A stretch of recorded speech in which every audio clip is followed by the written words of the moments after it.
गरीबी रेखा से ऊपर उठ करके कहां पहुंचा है। हम दो हमारे दो, उनको आप बढ़ावा दे रहे हैं। जो मुफ्त में अनाज दे करके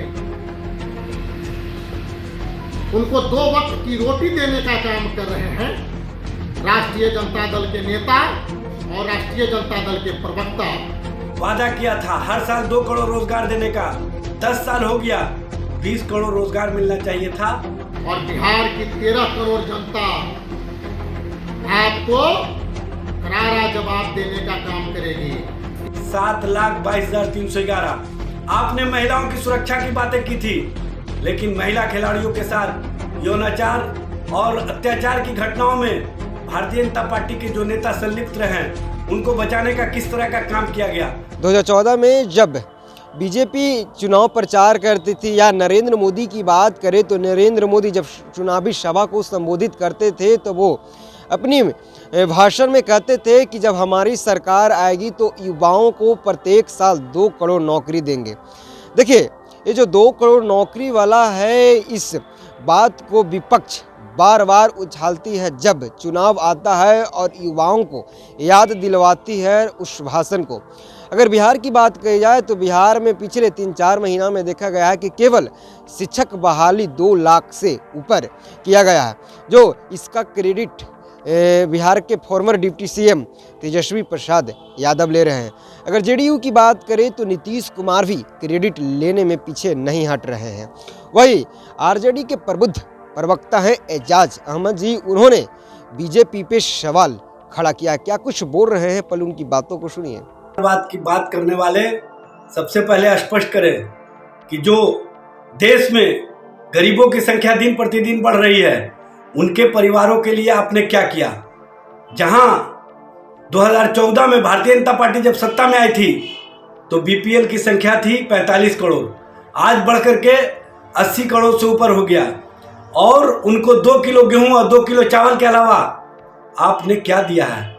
और जो आपके उद्योगपति मित्र हैं, हम दो हमारे दो, उनको आप बढ़ावा दे रहे हैं। उनको कहीं ना कहीं लाभ वाली कंपनियां देने का काम कर रहे हैं। स्पष्टता आपकी नीति अमीरों को और अमीर बनाने और गरीबों को और गरीब बनाने की रही है। आपने नौजवानों के रोजगार का वादा किया था हर साल 2 करोड़ रोजगार देने का, 10 साल हो गया, 20 करोड़ रोजगार मिलना चाहिए था। भारत सरकार के आंकड़े के अनुसार रोजगार दिया गया है 7,22,311। आपने महिलाओं की सुरक्षा की बातें की थी, लेकिन महिला खिलाड़ियों के साथ यौनाचार और अत्याचार की घटनाओं में भारतीय जनता पार्टी के जो नेता संलिप्त रहे हैं उनको बचाने का किस तरह का काम किया गया। मणिपुर की घटनाओं पर आप एक शब्द भी नहीं बोल रहे हैं। आपने पिछली बार चुनाव में वादा किया था बेतिया में कि हम लौरिया चीनी मिल और अन्य चीनी मिलों को चालू करके लोगों को चीनी उपलब्ध कराने का काम करेंगे, उनके मुंह को मीठा कराने का काम करेंगे। प्रधानमंत्री जी, आप बेतिया पहुंच रहे हैं, आपने अब तक चीनी मिल को चालू करवाने के प्रति क्या गंभीरता दिखाई है। तो आपने सुना होगा भाई, वो 2 करोड़ नौकरी वाले जो नरेंद्र मोदी ने वादा किया था उसको पूछ रहे हैं कि कब मोदी जी 2 करोड़ नौकरी देंगे। अगर आप वादा पे खरा उतरते तो आज 20 करोड़ इस देश के युवाओं को हाथ में नौकरी होती, वो नौकरी करते रहते अपने कार्यालय में। इन्होंने कहा कि बस गरीब को गरीब बनाया है और अमीर को अमीर नरेंद्र मोदी ने बनाया है, और 2 केजी अनाज देकर लोगों को उसी में सिमटा दिया है। ऐसा एजाज अहमद बीजेपी और मोदी सरकार पे आरोप लगा रहे हैं। लेकिन जब इसी सवाल को हम बीजेपी से किया तो बीजेपी के प्रबुद्ध प्रवक्ता हैं प्रदेश के पीयूष शर्मा, वो क्या बोल रहे हैं, उनकी बातों को सुनिए। राष्ट्रीय जनता दल के नेता लालू प्रसाद यादव जी व उनके प्रवक्ता को इतिहास की जानकारी नहीं है, इसलिए देश के यशस्वी प्रधानमंत्री आदरणीय नरेंद्र मोदी जी के बारे में वे गलत आंकड़ा प्रस्तुत करके मीडिया के समक्ष अपनी बयान देने का काम कर रहे हैं। उन्हें नहीं मालूम कि मोदी सरकार की नीतियों व जन कल्याणकारी कार्यों के कारण आज देश गरीबी रेखा से ऊपर उठ करके कहां पहुंचा है। देश की 140 करोड़ जनता में मात्र 3.5 करोड़ जनता अत्यधिक गरीबी रेखा में अभी तक है, जो जनसंख्या का मात्र 2% कहलाता है।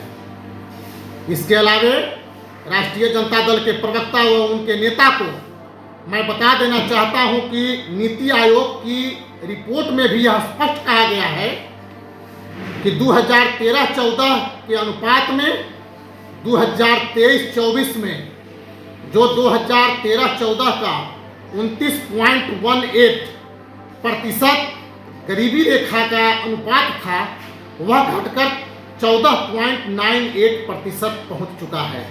अर्थात देश के यशस्वी प्रधानमंत्री आदरणीय नरेंद्र मोदी जी के नेतृत्व में देश एक ऊंची छलांग की ओर बढ़ रहा है।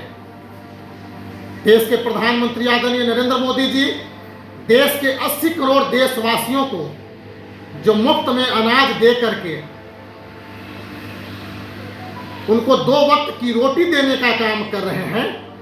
राष्ट्रीय जनता दल के नेता और राष्ट्रीय जनता दल के प्रवक्ता उनकी गरीबी पर कुठाराघात करके उन पर मजाक उड़ाने का काम कर रहे हैं। राष्ट्रीय जनता दल के प्रवक्ता व नेता, आप कान खोलकर सुन लें, 2024 के लोकसभा चुनाव व 2025 के आने वाले विधानसभा चुनाव में यही देश की 80 करोड़ जनता और बिहार की 13 करोड़ जनता आपको करारा जवाब देने का काम करेगी। क्या राष्ट्रीय जनता दल के प्रवक्ता को इस बात की जानकारी नहीं है क्या कि जब जब लालू प्रसाद जी, चाहे वह भारत सरकार में हो चाहे वह बिहार में हो, मुख्यमंत्री पद की गद्दी पर बैठे या केंद्र में रेल मंत्री के पद पर बैठने का काम किए हैं, वे किस प्रकार से घोटाला करने का काम किए हैं। घोटाला के बादशाह, घोटाले का सरदार और प्रधानमंत्री जी पर उंगली उठाने का काम कर रहे हैं। लालू प्रसाद यादव जी क्या 13 करोड़ जनता के सामने आकर के यह जनता के बीच जवाब देने का काम करेंगे कि उन्होंने पशुपालन घोटाला करने का काम नहीं किया?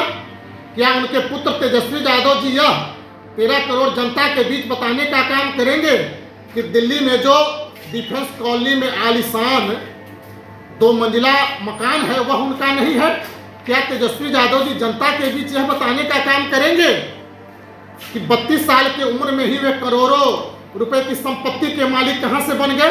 क्या तेजस्वी यादव जी अपने पिता के बारे में यह बताने का काम करेंगे, उनके प्रवक्ता अपने नेता के बारे में यह बताने का काम करेंगे कि जब रेल मंत्री, भारत सरकार में रेल मंत्री लालू प्रसाद यादव जी थे तो नौकरी के बदले जमीन लेने का काम नहीं किया गया?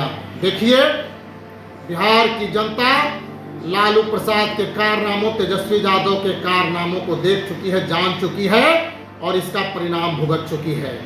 अब उनके बहकावे में बिहार की जनता नहीं आने वाली है और आने वाला लोकसभा के चुनाव में करारा जवाब देकर भारतीय जनता पार्टी को बिहार में 40 से 40, एनडीए गठबंधन को बिहार में 40 से 40 सीटें देने का काम करेगी।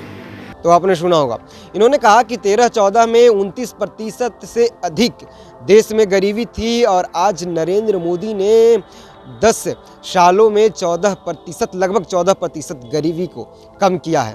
इन्होंने तमाम वादे किए। इन्होंने कहा कि 25 करोड़ से अधिक इस देश के नागरिक को गरीबी रेखा से ऊपर उठाने का नरेंद्र मोदी की सरकार ने काम किया है और बीजेपी की सरकार काम नहीं है। पीयूष शर्मा आगे इतना भी कर रहे हैं कि हमारी देश का जो इकोनॉमी है 5वें नंबर पे है।